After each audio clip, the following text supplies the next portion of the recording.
Okuhlwile njalo mthwakazo omuhle siyalamukela njalo kwesinye isiqephu sethu sezindaba kumsakazo we-Citizens Movement Radio namhla zine kuNcwabakazi ngomnyaka ka-2024 indaba lizethulelwa ngikhethiwe Chuma. Kwesihamba phambili namhlanje uMongameli uChamisa uxoxisana lezakhamizi emaphandleni. Umsakazo we-Citizens Movement Radio uthola isicoco esiphezulu kwezokusakaza. Uhulumende kusamele aqale ukusebenzisa umthetho omusha kwezemfundo owatshintshwayo okusho inhlanganiso yamatitshala. Nanzi indaba zethu ngokugcweleyo.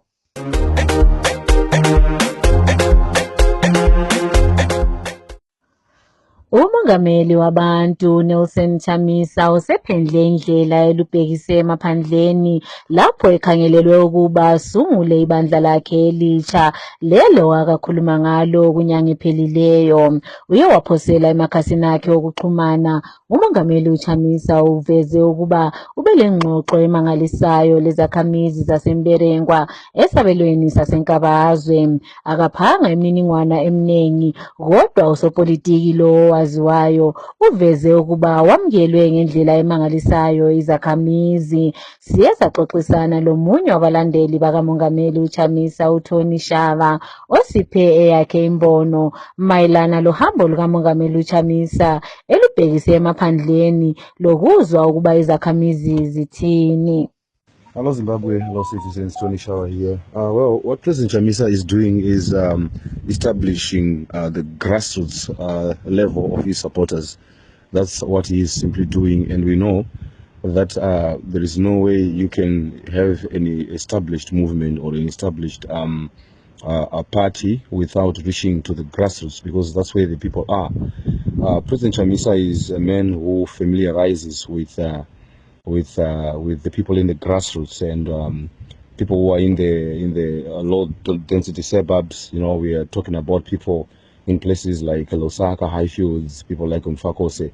You know, we were talking about people in Mzilikazi, in Bulawayo, in Kobalanda. He can familiarize with those people, and then there comes the rural electorate. People who are difficult to reach out to, and you see that the politicians, most of the politicians who are said to be bigger politicians, they rarely go to the rural areas, especially when there is no election. They are only seen there when an election is about to come, and that's when you see them going with handouts to give to people. But we see that President Chamisa has been participating in funerals and in other programs, memorials that have been happening in different places in rural areas. And that is a more personal way of reaching out to people, because you're coming at a time when they are not happy, when they are mourning, and then you come to just give them a shoulder to lean on. That is the best way to establish the grassroots electorate. That's the best way to do it, and we see that he's doing that. Do you think the guy on the other side knows or familiarizes with what a grandmother who's taking care of 4 kids whose parents are already dead? Do you think he knows what's really going on with that old woman who doesn't have anything to give to the kids? But our president can sit down with old men, with old women, hearing their stories. So I believe what he's doing is that's the right path. That's what he's supposed to do, and that's what is going to lead us to a new great Zimbabwe. Because if we don't reach out to those who are down, how are we going to establish ourselves? Because those who are down are many, those who claim to be up. Thank you, Zimbabwe. We look forward to a great new Zimbabwe. Umsakazo we-Citizens Movement Radio sunanzelelwe njengomsakazo womphakathi osebenza ngobunono obukhulu ngenye yezinhlanganiso engasebenzelani lohulumende. Umsakazo we-Citizens Movement Radio uthole isicoco esiphezulu esivela kunhlanganiso ye-ATUZ lapho bebesenza umcimbi wabo abawenza mnyaka yonke yokunazelela labo abasebenza ngendlela emangalisayo.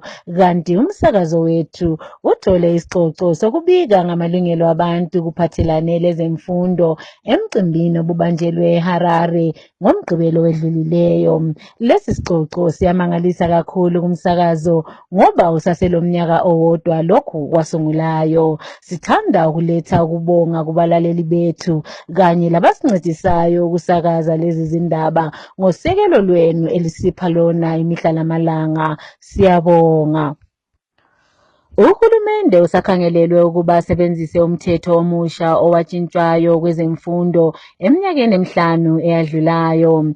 Lokhu kwethulwe inhlanganiso ye-Amalgamated Rural Teachers Union of Zimbabwe, ATUZ, emcimbini ebebewubambile ngoMgqibelo odlulileyo wokupha izicoco. Kunkulumo ebalwe ngumsekeli kamongameli uChristine Kayumba ebalela umongameli wenhlanganiso u-Obed Masaraure. Inhlanganiso ye-ATUZ ithi uhulumende kumele agcwalise isithembiso sakhe sokuba uza kufaka imali kugatsha lwezemfundo. Ake sizweni. Going beyond press releases and speeches to produce data-driven stories that leave room for arguments and provide credible information. It means using human interest stories to highlight the impact of policies on individuals and communities, creating empathy and understanding. The work you have done so far is just the beginning. The Education Amendment Act, which became operational in May 2020, introduced transformative policies such as state-funded education from early childhood development, ECD, to Form 4, the provision of sanitary pads for all girls, and the right to education for pregnant learners. However, 5 years later, we have yet to see visible transformation, and the lack of transparency and accountability remains a challenge. The government is also not fully implementing labor rights for teachers, such as the right to paid maternity leave and a fair wage, despite these being outlined in the 2013 Constitution. This is why your commitment to this task must extend beyond the recognition of awards. We need you to continue monitoring the implementation of these policies. We need you to keep telling the human stories that show the impact of limited funding on learners. We need you to keep holding stakeholders accountable and to pressure them to fully implement progressive policies. So the Izakhamizi zaseChivi esabelweni saseMasvingo azihlalisekanga ngesinqumo sikahulumende sokubasusa endaweni yomhlaba wabokhokho babo ukuze kube lendlela yokwakhiwa uTukhwe Mkhosi Dam. Izinkulungwane zezakhamizi zakulindawo zithi ziyesaba ukuba ziza kukhishwa kule indawo bangatholi indlela yokuthi baphiwe enye indawo. Enye yezakhamizi uNorman Mahere uye wathi bakhathazwa ukuba uhulumende uza kubasusa kule indawo njalo engababhadali. Lokhu akwenze kwezinye izakhamizi ezaya zajikelwa eChingwizi endaweni yaseMasvingo. Ake sizweni uMhere ekhuluma. Yeah, unfortunately, Stephen, it is true that as second-class citizens, the powers that be have decided that we are not worth to be anywhere near any developments associated with Tukhwe Mkhosi Dam now. You know, the issue of tourism, the issue of fishing, and so forth.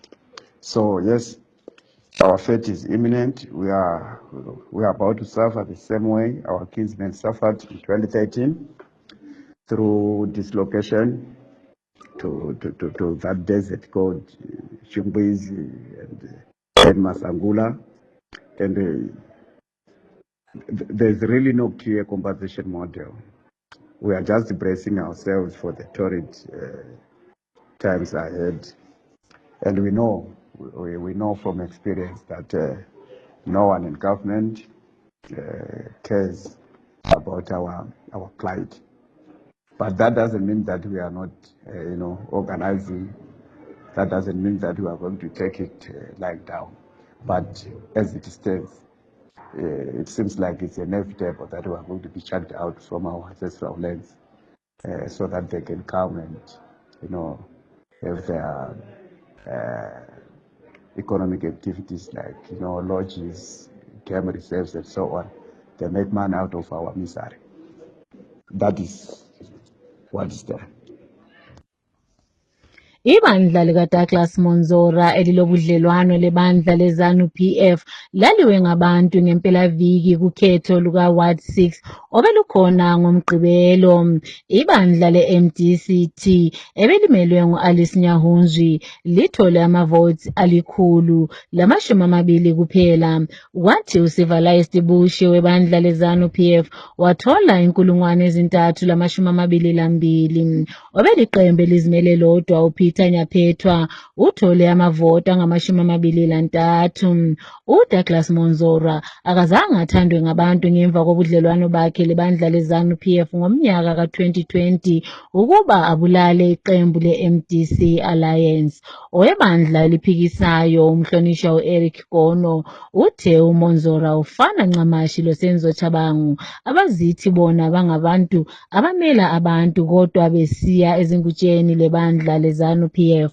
Ake sizweni uGono ekhuluma. Sibone kulama by-elections ayenziwayo endaweni eziningi ezigoqela uEpworth lezinye indawo lapho okuphume khona impumela isithi yona iZANU-PF iyo ehamba phambili.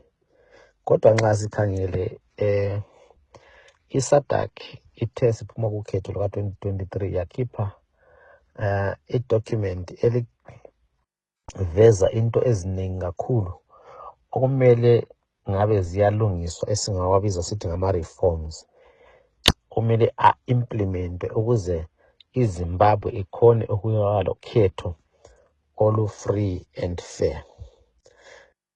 Up to this date akulanto esithe yayenzwa, yikho sibona la namhlanje siyayibona i-vote buying eyenzwa ko-Epworth, siyayibona i-manipulation eyenzwa kizo zonke nje indawo ezibela ama-by-elections post 2023. Lezi zinto ezikhitshwe yi-SADC report zingakalungisiswa. So umphakathi kumele bekwazi ukuthi akulakhetho oluzaba khona olu-free and fair as long silezek ingakayenzi i-implementation of ama-reforms. Siyababona osengezo labo Monzora labanye abafana labo abaziwayo ukuthi bayingxenye yeZANU-PF lanxa befuna ukuzi veza ngendlela ehlukeneyo bencedisa iZANU-PF ekumanipulating ama-processes lawo.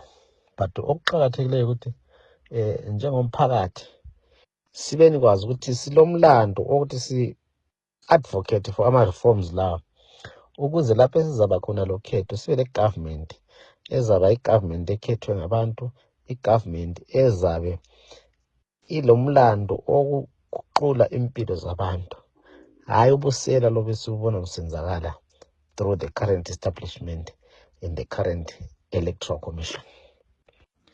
Omela iWange Central edale lephalamende umhlonitshwa uDaniel Molokele usekhuthaze ibandla eliphikisayo ukuba lifuqe ukuba kube lotshintsho kwezokhetho phambi kokuba baphatheke kukhetho oluzayo. Uye waphosela emakhasini akhe okuxhumana awe-X umhlonitshwa Molokele uthi nxa kungatshintshwanga ezokhetho indlela okuqhutshwa ngayo ibandla eliphikisayo kumele likhohlwe ngokhetho lomnyaka ka-2028 ngitsho lo luka-2023 imbala.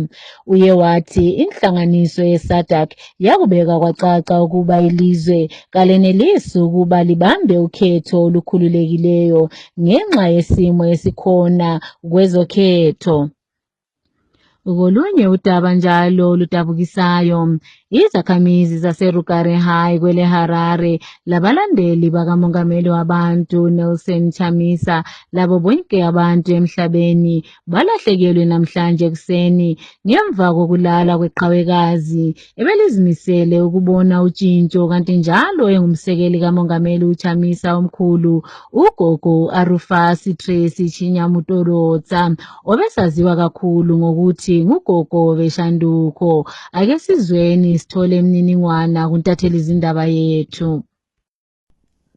Heroine Gogo Arufasi was born on the 3rd of January 1933. She died last Friday, 1 August in Harare at the age of 92. She died of pneumonia. She left behind 5 living children out of her 12 children, 48 grandchildren and 65 great-grandchildren. Gogo was buried today in Mutare Matana village. Supporters of Advocate Nelson Chamisa will always remember Gogo's distinctive qualities she mentioned about the people's president. Quote, "You are God-fearing, my son. You have the majority support of the people. Definitely you are going to be the next president. You are very intelligent. May Gogo Arufasi's soul rest in peace." It's me, Langton Mwanaka, reporting for Citizen Movement Radio, CMR. Phambi komngcwabo wakhe namhlanje umama uBongayi Thome okhangele ngogatsha lwezokunakekela kubandla eliphikisayo obethunywe ngumongameli uChamisa ukuba ayemmela emfeni uye wethula eyakhe inkulumo. Ake sizweni umama uSenator uBongayi Thome ekhuluma. Tine urombo nepurasikirwa kwataitwa Gogo vedu veshanduko. Gogo munhu aida Zimbabwe yakanaka, munhu aive nerudo. Taudzwa ane shoko kuti hanzi munhu wese achafa. Ichokwadi munhu wese achafa. Asi Gogo anga vaine shungu dzekuti kuve neZimbabwe yakanaka. Munhu wese anga achiguta muZimbabwe yakanaka. Gogo vaida kuti migwagwa inge isina makomba yakavharwa, ichishanda zvakanaka isina mafotoro. Gogo munhu aida kuti munhu wese aende kuchikoro, tiwane zvikoro zvakadzika, munhu wese achipinda zvikoro izvi mahara. Gogo vaida kuti muzvipatara kusashayikwa mishonga, tisatambudzike nekushaya mishonga kuri kuitika muzvipatara, tisanetseke nekuti mari yacho iripo, vamwe vachigoyera mota samabhanana. Gogo vaida zvinhu zvakarurama zvinonakira munhu wese, vanga vasina umbindi ndoga. Asi tine urombo kuti Gogo azotisiya vasina kuona shanduko yavaita. Asi tinozviziva kuti tichapedzisa basa ramakasiya Gogo. Mune rombo rakanaka Gogo kuti makasvika kuma-90s. Vazhinji vari pano vamwe vachasvika ikoko nekuda kwenhamo yatitambudza. Tafonyoka tatambura, asi Zimbabwe nyika yakapfuma. Upfumi huri kutambiswa nevashoma. Toda dai goverana zvinhu zvedu zvakaenzana. Dai mari iri muno munyika yaishandiswa zvakaenzana. Dai tese tine shanduko. Dai munyika mese takagarika. Tine zvinhu zvakatiruramira upenyu hwakanakira munhu wese. Isu hatituke munhu. Hatirove vanhu. Hatite seya tiri kutaura chete vhangeri redu rekuti Gogo vaida vaChamisa. Nemwoyo wavo wese vaitofamba navo kwete zvokuseka. Igamba ndiro iyi tarasikirwa. Tine urombo huri kwanyamudododza nekushayika kwaita Gogo. Ndosaka tauyawo pano. Tatobva kwatabva makuseni chaiwo. Taswera taatano nekuti kuchema Gogo vedu veshanduko.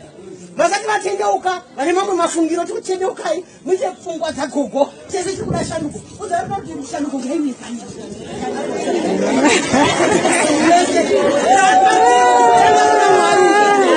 Kuenda kuna Mwari. Hapana asikari chakanaka. Chakanaka chakarambwa nemurowi. Vanhu vari kuona kuti mamuzoita politiki ita sei. Ndozvaidiwa naGogo. Enda munozva munovaita nezera ravo. Vaitomira vachifamba, vachiuya, vachizotikuta. Tichifamba pamwe chete navo. Nokuti vaida kuti zvinhu zvinakire munhu wese muno munyika yeZimbabwe. Kune vamwe vane mashavi ekuti kana zvavabata vanoita basa rekurova vamwe, vamwe vazopisa vamwe vanhu, vamwe vachiurayipisira vanhu dzimba, vamwe vachiuraya. Asi chandinongokuudza ende chekuti ngozi haiteera yakutuma. Inoteera iwe ndotati ngozi yaiteera iwe muri. Saka kana wakuzoda kushandiswa zvakare, ramba kushandiswa. Uzari pati kuti ramba kushandiswa.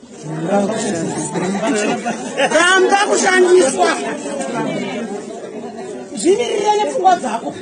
Toda kusvika paipo kuti chaita politics dzekuti muZimbabwe tinenge takagarewo uri panapa uri ZANU-PF yako indiri panapa ndiri Jamisa wangu panapa umwe ari panapa neyakewo chese tichimhorosana tokokana sezvinokuita kuti mamethodist mawisiri maroma madhachi mapostori hapana anorova munhu toshanda kuda kudenga saka chatinokuda inyika yakanaka oza uri wezanu kana kuti wechidi chatinoda inyika yakaita sei yakanakira munhu wese chembere dzese dziri muno idzi vana gogo vangada vafa mudzvanigere vachiwana unemployment benefit dzimwe nyika vanopiwa mapenzeni vanochengetedzwa vachipiwa mari nokuti vakashanda kare vakashandira nyika mari yacho tinayo kana yekuita zvake zvakadaro asi iri kudyiwa nevashoma zvanambotaura kuti vamwe varogwera mota samabhanana tichitambura chembere dzedu dzisina kana tiri kudya izvozvi dzichimwa tii tsvuku asi vanofanira kunge vagarikawo zvakanaka saka uzari pakuti kuti tigirewo shanduko nguva yapera handina hangu akawanda handina kunyanya kupinzai asi ndo zvatiri ndiri muromawo pachangu vazhinji I think munondiziva handiri muleadership yenyu ndiri kuadhaisa fararo kundicheyapeseni harare dunhu ndinoda shanduko Mwari vanotoda vatungamiri vanovatyawo mukapinda vatungamiri vanotya Mwari ndinoti Zimbabwe inogona kutinakira tese zvinhu zvofamba zvakanaka nokuti vanenge vachizeza chii Mwari asi tinesa makororo asingazivi kuti kuna Mwari havana basa nazvo vanongokwapura vachitya vachiba vana vedu vachitambura vachitora vachisvika zvinodhaka zvinorwadza iwe mai vari parutivi pangu zvinorwadza imi baba muri parutivi pangu kuti mwana akuita basa rekusvika zvinodhaka nekushayikwa kwemabasa yeti vana vakadzidya zvine mutsindo saka ndiri kuti zvifunge zvibvunze paugere ipapo zvibvunze paurigere ipapo kuti kana zvozouya hazvo aiwa shanduko ndizvo kuti tiinde mberi yeZimbabwe yakanaka ndinozokumbira kuti mozofamba zvakanaka tine matambudziko kwamuri mhuri yese maita zvenyu tinocheka Inxushunxushe khona kubandla leZANU-PF ngokufakwa kukasomabhizinisi uKhudakhwashe Takwirei kukomiti yabo ye-Central Committee kuqhubekela phambili. Izolo unobhala okhangela ngezomthetho kubandla leZANU-PF uPatrick Chinamasa uye waphosela emakhasini akhe okuxhumana awe-X lapho wasole khona inkulumo eyethulwa ngusomlomo waleli bandla uChristopher Muchwangwa ethi uTakwirei angeke angene kule komiti ngoba akafinyeleli imigomo efunwayo. UChinamasa uthe ukufakwa kukaTakwirei ukusamisiwe okwesikhashana. uTakwirei obikwa kumele athathe intambo ku-Emmerson Mnangagwa njalo nguye ofunwa ngu-Emmerson Mnangagwa. Kwesinye njalo isehlakalo esethusayo enye indoda eyisizalwane saseZimbabwe iye yafela kwele South Africa ngemva kokudonselwa ngaphandle kwesibhedlela lapho abethola khona usizo ngamalunga enhlanganiso ye-Operation Dudula eliswana labantu bokuza kulelo lizwe. Iqembu leli eminyakeni edlulileyo liye lashaya esinye isizalwane seZimbabwe ngamatsha waze wabhubha basebemlayitha bamchisa Johannesburg basola abantu bokuza elizweni labo ukubathathela imisebenzi lalokhu okwenza inhlelo zabo zingaqhubeki kuhle. Kulabantu abanengi abangaphezu kwe-2 million abeZimbabwe ukubikwa bephila eSouth Africa ngenxa yobunzima ababhekene labo elizweni labo kwezemkhonomi lokhu okubangelwe nguhulumende webandla leZANU-PF. Okulalelwa kwesicelo sokuzwa ukuba lo wayengumongameli waseZambia u-Edgar Lungu uza kubekwa ngaphi kuye kwalalelwa enkantolo ephezulu yasePretoria namhlanje.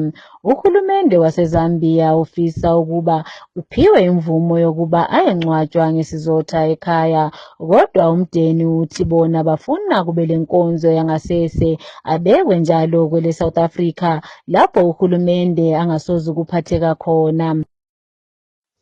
Ake sikhangele kwezemidlalo. Emidlalweni yeCastlelaga Premier Soccer League, iqembu leDynamos linqobe iMoss 1-0 ngokokuqala emidlalweni engamashumi asebeyidlalile. IScotland yona iye yazehlela eMandaba Stadium lapho inqobe iFC Platinum 5-2. Nansi eminye yemphumela edlalwe ngempelaviki. iSimbabora 1, iChicken Inn 0. Tel 1-0 Manica Diamonds 1, ZPC Karipa 0, Green Fuel 1, Yata 0, Triangle 0, Herentals 3, Kwekwe United 1, Highlanders 1, Gezi Platinum 1, Ibikita Minerals 2, Caps United yona 1. Emidlalweni yokuzwisisana edlalwe ngamanye amaqembu e-English Premier League, iManchester United ibe ngujikelo bhanqa le-Everton 2-2 ukuze bathathe isicoco se-Premier League Summer Series kweleMelika. I-West Ham yona ibe ngabesibili ngemva kokuba benqobe iBournemouth 2-0, kwathi Tottenham le-Newcastle zaba ngujikelo bhanqa 1-1 kwele-South Korea lapho kube ngumdlalo khona ukugcina kaHeung Min Son.